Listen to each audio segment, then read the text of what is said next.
Mình hướng dẫn lại cho mọi người cách sử dụng HF5000, cách livestream trên điện thoại qua HF5000 ha. Đầu tiên mọi người nhìn thấy đây là cái cổng nguồn. Cổng nguồn chúng ta cắm nó vào một là máy tính hay là cái con cốc sạc điện thoại, chúng ta cắm vào ổ cắm điện. Cắm vào cắm điện ha. Cắm vào đó để cấp nguồn cho HF5000 ha. Ok. Tiếp theo là đây là cái cổng tai nghe ha. Đây là cổng chúng ta kết nối qua cái cục livestream. Đây kết nối qua cái cục livestream. Cục livestream là cục này. Đây. Một đầu chúng ta kết nối vào đây, một đầu chúng ta kết nối vào đây. Còn cái đầu này còn lại, cái đầu này chúng ta kết nối trực tiếp vào cái điện thoại đang livestream. Cái đầu này ha. Ok. Đó. Thứ hai nữa là cổng micro. Ở đây là cổng micro ha. Ok. Mọi người cứ cắm đúng theo trình tự giống như mình hướng dẫn vậy là ok ha. Đây là nút auto tune.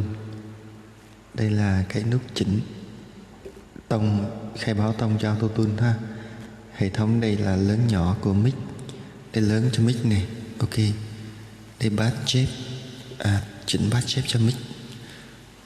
Đây là chỉnh echo 1, 2, 3. Ok. Đây là lớn nhỏ của nhạc ha. Đây là giải giọng, méo tiếng, méo giọng là cái nút này.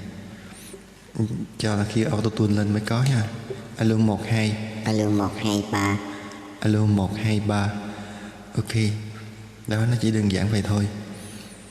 Và nhớ cái cổng này là cổng cắm vào cái điện thoại để lấy nhạc ha.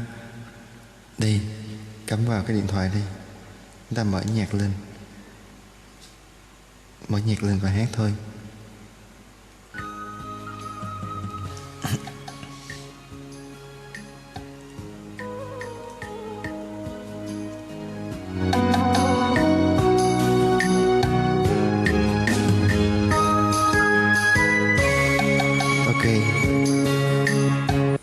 Đó, nó chỉ đơn giản vậy thôi. Mọi người chú ý giùm mình ha. Đây là cách livestream trên điện thoại của HF5000. Ok, cảm ơn tất cả các anh chị và các bạn rất là nhiều ha. Và lưu ý là tất cả những cái dây line này nó đều phải đủ 4 ngấn. Như này, anh thấy ha. 1 ngấn, 2 ngấn, 3 ngấn, 4 ngấn. Ok. Dây này cũng vậy. Dây này cũng vậy. Và dây này cũng vậy. Phải đủ 4 ngấn nó mới êm được nha. Ok. Rồi, cảm ơn tất cả các anh chị và các bạn rất là nhiều ha.